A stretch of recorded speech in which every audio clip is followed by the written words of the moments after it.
మీ father engineer. అవునండి. సాధారణంగా doctor families నుంచి డాక్టర్స్ వస్తూ ఉంటారు. ఇంజనీర్ ఫ్యామిలీ నుంచి ఇంత పెద్ద డాక్టర్ ఎలా వచ్చారు, ఎందుకు వచ్చారు? అంటే ఇప్పుడు నేను చదువుకునే రోజుల్లో మెయిన్గా ఇప్పుడంటే చాలా ఫీల్డ్స్, చాలా ప్రొఫెషన్స్ ఉన్నాయి, కానీ అప్పుడు ఆ రోజుల్లో రెండే మెయిన్గా ఉండేవండి. ఒకటి ఇంజనీరు, రెండోది doctor. Okay. So most of the అంటే నా వయసులో ఉన్నవారు ఇంజనీర్ కానీ డాక్టర్ కానీ అవ్వాలని అనుకుంటుండేవాళ్ళం. సో మా father was an engineer, retired as a chief engineer, engineering డిపార్ట్మెంట్లో ఉండేవారు. బట్ మా ఫ్యామిలీలో చాలామంది డాక్టర్స్ కూడా ఉన్నారండి. మా మావయ్యలు అందరూ కూడా డాక్టర్స్ అన్నమాట. సో అందులో ఒక మావయ్య, ఆయన పేరు డాక్టర్ సాగర్ అండి. రాజమండ్రిలో he's a pediatrician, first pediatrician in east Godavari అన్నమాట. సో సెలవులకి అది వెళ్తుండేవాళ్ళం మావయ్య కాబట్టి. సో ఆయనకున్న గౌరవం కానీ, ఆ రెస్పెక్ట్ కానీ, లేకపోతే ఆయనతోటి మిగతా వాళ్ళు ఇంటరాక్ట్ అయ్యే విధానం కానీ, అది నాకు that use to inspire me అండి.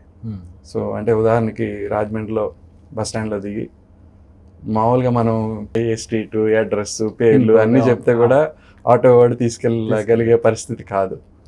అలా వెళ్ళి డాక్టర్ సాగర్ అనగానే మొత్తం తీసుకెళ్తాడు అనమాట. ఇట్స్ లైక్ అమితాబ్ బచ్చన్ అంటే అందరికి ఎలా తెలుస్తారు, ఆయన ఆ ఊర్లో అంత ఫేమస్ అన్నమాట. సో ఆయన చూసి ఐ గాట్ ఇన్స్పైర్డ్ అండి. అంటే అయితే ఇలాగ అవ్వాలి, I should gain this much of respect అని. ప్లస్ ఆయన the difference he made to lot of lifes I could see అండి. అంటే నేను అక్కడ ఉన్నప్పుడు లేదా వెళ్తున్నప్పుడు కూడా కొన్ని పెళ్లి కార్డులు ఇస్తుండేవారు. పెళ్లి కార్డులు వచ్చినప్పుడు వాళ్ళు చెప్తుండేవారు, సార్ మీకు ఎవరో ఒకటి తెలియదు ఆయనకి, ఇంటికి వచ్చి ఇస్తుండేవారు అనమాట.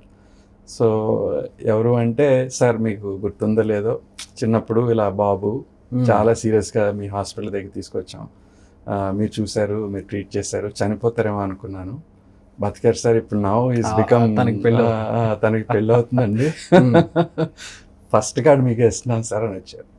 So these sort of things use to inspire అండి. అలాంటి గౌరవం నాకు కావాలి, I should make that much of difference to people అనేది, he is the first inspiration for becoming a doctor.